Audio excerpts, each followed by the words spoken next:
बिस्मिल्लाहिर्रहमानिर्रहीम। अस्सलाम वालेकुम व्यूअर्स, मैं Mohammad Yasin, lecturer government post graduate college उखाड़ा। आज हम सेकंड ईयर केमिस्ट्री का चैप्टर 7 का लास्ट टॉपिक जो है उसको कंप्लीट करेंगे।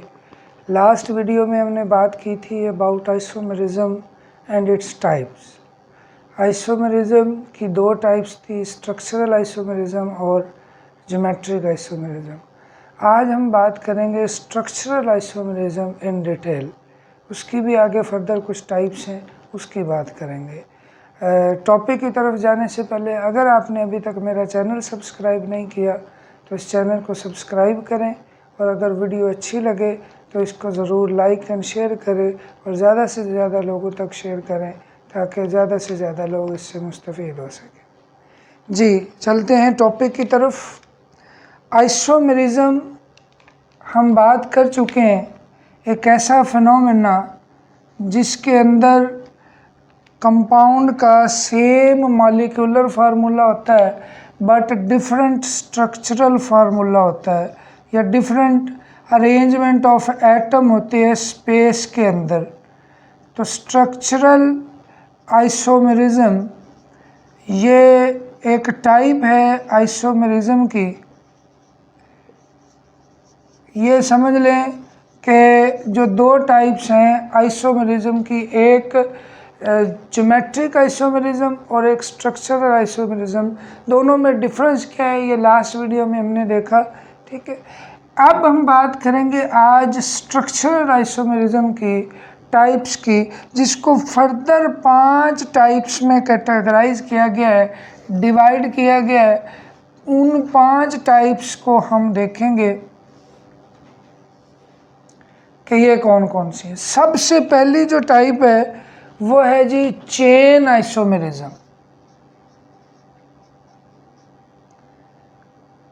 चेन आइसोमेरिज्म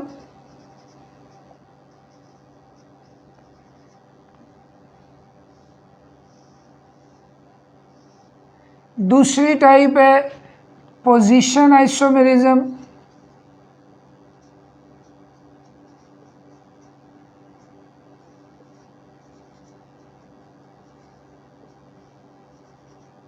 तीसरी टाइप है इसकी functional group isomerism.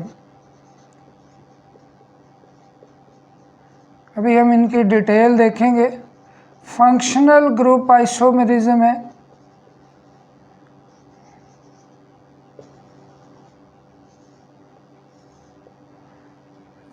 Fourth one है मेटामेरिज्म।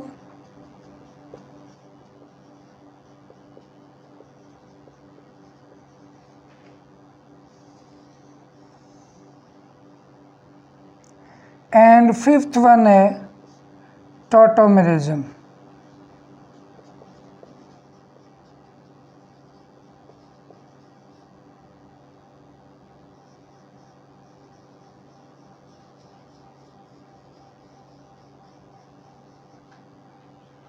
जी ये जो 4 टाइप्स हैं, 5 टाइप्स हैं आइसोमेरिज्म की, एक्चुअली इन सब में बात यही होनी है स्ट्रक्चरल आइसोमेरिज्म। और स्ट्रक्चरल आइसोमेरिज्म क्या है?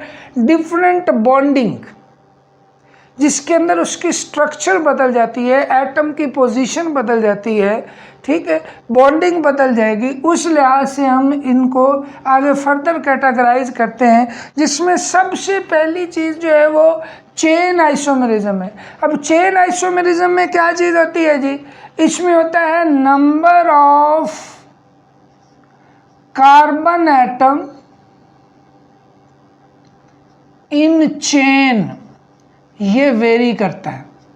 मतलब मैंने एक पॉइंट लिखा है जिसकी बेस पे ये आइसोमर एक दूसरे से डिफरेंशिएट होते हैं। वो क्या है? Number of carbon in chain, या नंबर ऑफ कार्बन, या अब ये कह लें कि चेन लेंथ। किसी में चेन लेंथ कम होगी, किसी में ज़्यादा हो, लेकिन याद रखें कि असल बात इसको भी हमने साथ फॉलो करना है। क्या कि मॉलिक्यूलर फार्मूला सेम होगा, स्ट्रक्चरल फार्मूला डिफरेंट होगा। अब स्ट्रक्चरल फार्मूला में उनके जो कार्बन की चेन होती है वो वेरी करेगी। इसकी अगर हम एग्जांपल देखें तो हमारे पास एक पेंटेन है, एक कंपाउंड है जी pentane, CH3 CH2 CH2 CH2 CH3, ये N पेंटेन इसको हम बोलते हैं, जिसके अंदर कार्बन की चेन जो है वो 5 कार्बन है, स्ट्रेट चेन में लगे हुए हैं, ये N पेंटेन है। एक और इसका कंपाउंड अगर हम देखें तो वो है जी CH3 CH2 CH2 CH3, एक पोजीशन पर, किसी एक पोजीशन पर ब्रांच लग गई, ठीक है, तो इसको बोलते हैं आइसोपेंटेन। ब्रांच की बेस पे इसको आइसोपेंटेन बोला जाता है। तो ये एक दूसरा आइसोमर है। इसमें और इसमें देखें तो दोनों में सेम कार्बन है, C5H12। ये एक एग्जाम्पल है इसकी, जिसमें आप देखें कि 5 कार्बन है, 10 नाइट्रोजन है। इसके अंदर भी 5 कार्बन है, 10 नाइट्रोजन है, ठीक है, सॉरी 12 हाइड्रोजन है। और इसी तरह से एक और इसका आइसोमर है CH3 CH3 CH3 और ये भी CH3, न्यू पेंटेन इसको हम बोलते हैं, ठीक है। ये इसका एक मखसूस नाम है, ये नॉमेनक्लेचर में हम डिटेल देखेंगे। वैसे थोड़ा सा इसके बारे में मैं आपको बता भी चुका हूँ लास्ट वीडियो में। N स्ट्रेट चेन के लिए होता है, आइसो जो है वो ब्रांच के लिए होता है, न्यू जो है ये इस कार्बन की ये स्पेसिफिक अरेंजमेंट होती है, इसकी बेस पे इसको बोला जाता है। अब ये तो है जी चेन आइसोमरिज्म। इन सब में देखें तो number of carbon in chain length वो वेरी कर रहे हैं। इसमें 5 कार्बन है चेन के अंदर, इसके अंदर 1 2 3 4 कार्बन है चेन के अंदर, इसके अंदर 1 2 3 कार्बन है चेन के अंदर। तो ये तीनों ही एक दूसरे से वेरी करते हैं, लिहाजा ये हम इनको कह सकते हैं कि ये एक दूसरे के चेन आइसोमर है। अब करते हैं जी बात पोजीशन आइसोमरिज्म। सिंपल सा है, ये नॉर्मल जो हाइड्रोकार्बन है, जो अल्केन है, उनके लिए ये टर्म यूज नहीं होती, बिकॉज इसके अंदर फंक्शनल ग्रुप कोई ना कोई लगा होगा। वो अल्कीन का डबल बॉन्ड भी हो सकता है, वो अल्काइन का ट्रिपल बॉन्ड भी हो सकता है, वो हाइड्रोक्सिल ग्रुप भी हो सकता है अल्कोहल का, वो क्लोरीन लगा हुआ हो सकता है अल्काइल हैलाइड की शक्ल में। तो कोई भी हाइड्रोकार्बन के साथ फंक्शनल ग्रुप लगा हुआ हो, फॉर एग्जांपल ये देखें यहाँ पे OH लगा हुआ है, यहाँ पे अगर आप देखें तो OH जो है, या आप इस तरह से कह लें कि ये OH दरमियान वाले कार्बन से लगा हुआ है। ये और कंपाउंड है, इसका नाम है 2-प्रोपेनॉल। 2 पोजीशन पे हाइड्रोक्सिल ग्रुप लगा हुआ है। अब यही अगर हाइड्रोक्सिल ग्रुप 2 की बजाय हम इसको CH3 CH2 CH2OH कर देते, मतलब दरमियान वाले कार्बन की बजाय पहले कार्बन पर लग गया है। तो ये दोनों एक दूसरे के आइसोमर हैं, बिकॉज कार्बन देखें 3 है, इसमें भी 3 है, हाइड्रोजन इसमें देखें 3 3 6 7 8, इसमें देखें 3 2 5 2 7 और 8, एक ऑक्सीजन इसमें भी है, एक इसमें भी है। तो सेम मॉलिक्यूलर फार्मूला है, बट डिफरेंट बॉन्डिंग है, डिफरेंट स्ट्रक्चर है। किस लिहाज से डिफरेंट है? फंक्शनल ग्रुप की पोजीशन के लिहाज से। इस कंपाउंड के अंदर फंक्शनल ग्रुप 2 पोजीशन पे है, इस कंपाउंड के अंदर ये फंक्शनल ग्रुप जो है वो 1 पोजीशन पे है। इसी तरह इसकी एक और एग्जांपल ली जा सकती है, CH3 CH double bond CH CH3। अब इसके अंदर देखें तो ये जो डबल बॉन्ड है ये एक फंक्शनल ग्रुप है, एल्कीन का फंक्शनल ग्रुप होता है डबल बॉन्ड, ये सेकंड कार्बन पे आ रहा है। लेकिन इसका अगर हम एक और आइसोमर लिखें तो वो होगा CH3 CH2 single bond CH double bond CH2। ये उधर भी लिख सकते हैं इधर भी, कि अब यहाँ पे जो डबल बॉन्ड है वो पहले कार्बन पर आ रहा है, ठीक है। तो इससे हमें आइडिया होता है कि ये जो है ये पोजीशन आइसोमर्स हैं, ये दोनों एक दूसरे के पोजीशन आइसोमर हैं, ये दोनों एक दूसरे के आइसोमर जो है वो पोजीशन आइसोमर है, ठीक है। इसके अंदर भी नंबर ऑफ जो आइसोमर्स हैं वो वेरी कर सकते हैं। कार्बन की तादाद ज़्यादा होगी तो उस फंक्शनल ग्रुप को एक से ज़्यादा जगह पर एडजस्ट किया जा सकता है, ठीक है। ये बड़ी टेक्निकल चीज़ें हैं, इसमें से अक्सर पूछ लेता है जी एक कंपाउंड दे देता है, बताए इसमें ये आइसोमरिज्म होगा या नहीं होगा, ठीक है, या इसके कितने आइसोमर्स होंगे। मसलन एक 5 कार्बन वाला लिखा हो, 6 वाला लिखा हो, तो उसमें वो पूछ लेता है जी बताएं इसके पोजीशन आइसोमर्स कितने हैं। तो इसके पोजीशन आइसोमर्स की तादाद 2 है। अब चलते हैं जी, नेक्स्ट है functional group isomerism. Functional group isomerism में किस लिहाज से डिफरेंट होंगे, जैसा कि नाम से जाहिर है फंक्शनल ग्रुप है, फंक्शनल ग्रुप आइसोमरिज्म। अब फंक्शनल ग्रुप आइसोमरिज्म में फंक्शनल ग्रुप वेरी करता है। फॉर एग्जांपल एक कंपाउंड हम लेते हैं जी CH3CH2OH, अल्कोहल फैमिली है, एथेनॉल इथाइल अल्कोहल भी बोलते हैं इसको, ठीक है। ये इसका अगर आप मॉलिक्यूलर फार्मूला देखें तो C2 है, H6 है, O है, ये इसका मॉलिक्यूलर फार्मूला है। एक इसका आइसोमर ये है। अगर हम दूसरा आइसोमर इसका देखें तो वो है CH3OCH3। इन दोनों में डिफरेंस क्या है कि एक के अंदर फंक्शनल ग्रुप OH है, ये अल्कोहल फैमिली है, दूसरे के अंदर फंक्शनल ग्रुप O है जो इधर से कार्बन से जुड़ा हुआ है, ये ईथर फैमिली है। तो इट्स मीन इसके अंदर पोजीशन ऑफ एटम चेंज करने से ये 2 अलग अलग फैमिलीज हैं, अलग अलग क्लासेस हैं ऑर्गेनिक कंपाउंड की, वो उसमें चेंज हो गया है। लेकिन चूंकि मॉलिक्यूलर फार्मूला सेम है इसलिए स्ट्रक्चरल फार्मूला डिफरेंट है, इसलिए हम इन दोनों के एक दूसरे के आइसोमर कह सकते हैं। कौन से आइसोमर हैं? Functional group isomer. इस फिनोमेना जिसमें फंक्शनल ग्रुप आइसोमर्स होते हैं उसको हम फंक्शनल ग्रुप आइसोमरिज्म बोलते हैं।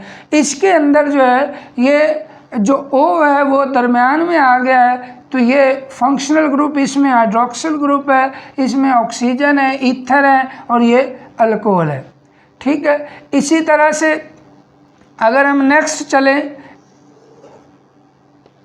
मेटामेरिज्म।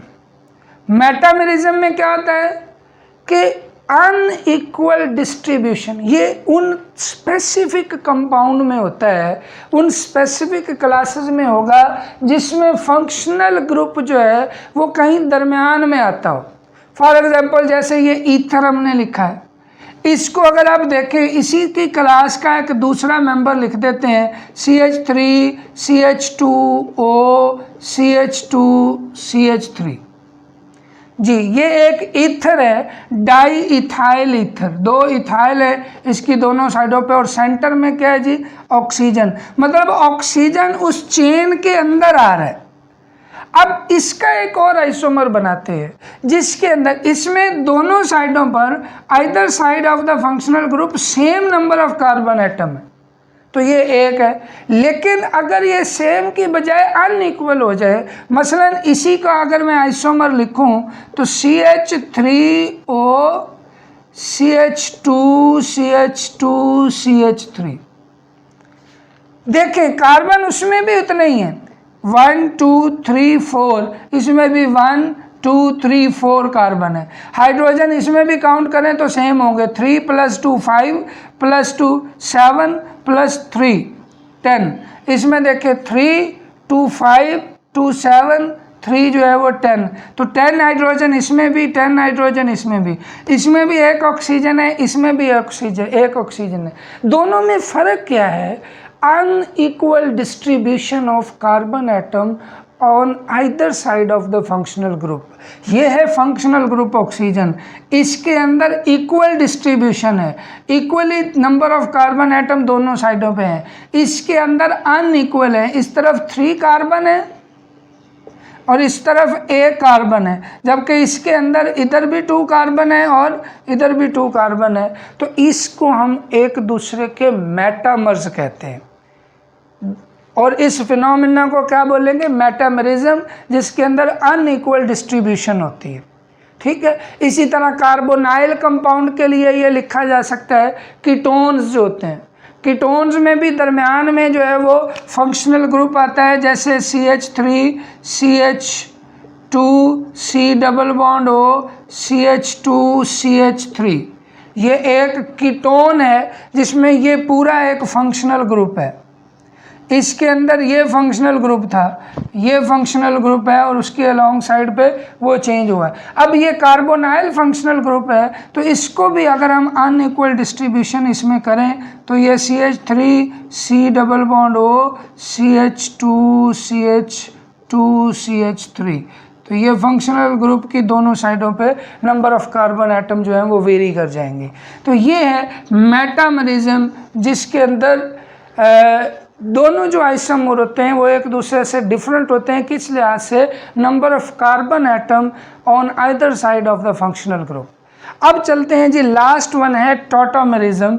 ये टर्म आगे भी काफ़ी यूज़ होती है, अमाइनो एसिड में भी हम इसको देखेंगे। टॉटोमर्स क्या होते हैं? एक्चुअली इसके अंदर कोई ऐसा मॉलिक्यूल होता है, ऐसे मॉलिक्यूल, ऐसे कंपाउंड टॉटोमरिज्म शो करते हैं जिनके अंदर प्रोटॉन शिफ्टिंग होती है विद इन द मॉलिक्यूल, कि मॉलिक्यूल के अंदर ही उसके 2 पार्ट ऐसे होंगे कि कहीं से एक प्रोटॉन निकल सकता होगा और कहीं पे एक प्रोटॉन जो है वो ऐड हो सकता होगा। इस बेस पे शिफ्टिंग ऑफ प्रोटॉन होती है। तो शिफ्टिंग ऑफ प्रोटॉन की बेस पे आप ये कह लें कि जैसे एक हमारे पास ये है COOH CaNH2 है और ये H है और ये R है, ये एक अमाइनो एसिड जनरल सा है। अब इसके दोनों प्रॉपर्टीज़ हैं। ये वाला जो ग्रुप है ये एसिडिक प्रॉपर्टी रखता है, बिकॉज ये अपना हाइड्रोजन, अपना प्रोटॉन डोनेट कर सकता है, कार्बोक्सिलिक एसिड वाली एक पहचान। और ये जो अमाइनो ग्रुप है, due to presence of lone pair it can accept a proton, और इस वजह से ये बेसिक करैक्टर रखता है। चूंकि ये दोनों चीज़ें एक ही मॉलिक्यूल के अंदर मौजूद हैं, तो ये अंदर ही अंदर अपने आप को सेटिस्फाई करते हैं। कैसे सेटिस्फाई करते हैं? कि ये एक दूसरे के आइसोमर बनते हैं, COO नेगेटिव CnH3+, और ये H और ये R ये वैसे ही रहेंगे। अब हुआ क्या? प्रोटॉन शिफ्ट हुआ from carboxyl group two amino group. अब इसके शिफ्ट होने की वजह से इसके ऊपर नेगेटिव चार्ज, इसके ऊपर पॉजिटिव चार्ज, ओवरऑल ये फिर भी न्यूट्रल है, बिकॉज जितना पॉजिटिव है उतना ही नेगेटिव है। तो इसलिए ये दोनों एक दूसरे के आइसोमर हैं, जो कि बने कैसे हैं? Shifting of proton from one part of the molecule to other part within the molecule और इन द सेम मॉलिक्यूल। इसको हम ज्विटर-आइन भी बोलते हैं, ये आगे जाके टर्म हम पढ़ेंगे भी, ज्विटर-आइन। ठीक है जी, ये है टॉटोमरिज्म। अब आपको आइडिया हो गया चेन आइसोमरिज्म किस लिहाज से, कार्बन की तादाद के लिहाज से, पोजीशन किस लिहाज से, जैसे कि वर्ड बता रहा है पोजीशन ऑफ फंक्शनल ग्रुप के लिहाज से। फंक्शनल ग्रुप आइसोमरिज्म क्या है? फंक्शनल ग्रुप वर्ड बता रहा है कि उसमें डिफरेंट फंक्शनल ग्रुप होंगे, मॉलिक्यूलर फार्मूला सेम होगा, फंक्शनल ग्रुप डिफरेंट होगा। मेटामरिज्म क्या है? Unequal distribution of carbon atom. Tautomerism क्या है? Shifting of proton from one part of the molecule to other part within the molecule और in the same molecule. ये tautomers एक दूसरे के कहलाते हैं। इसको स्पेसिफिक एक पर्टिकुलर नेम भी हम देते हैं, वो क्या है? ज्विटर-आइन। ये था आज का टाइप्स ऑफ स्ट्रक्चरल आइसोमेरिज्म। उम्मीद है आपको समझ आई होगी। अगर कोई भी इस हवाले से कोई क्वेश्चन हो, कोई सजेशन देना चाहें तो नीचे दिए गए जो लिंक्स हैं वहाँ से आप कांटेक्ट कर सकते हैं, ठीक है। या इससे पिछली वीडियोस देखना चाहें तो इसके डिस्क्रिप्शन में मैं उनके लिंक दे दूँगा, वहाँ से आप इसको देख सकेंगे। Thank you very much. उम्मीद है आपको समझ आई होगी। वीडियो अच्छी लगे तो ज़रूर लाइक एंड शेयर करें। Thank you very much.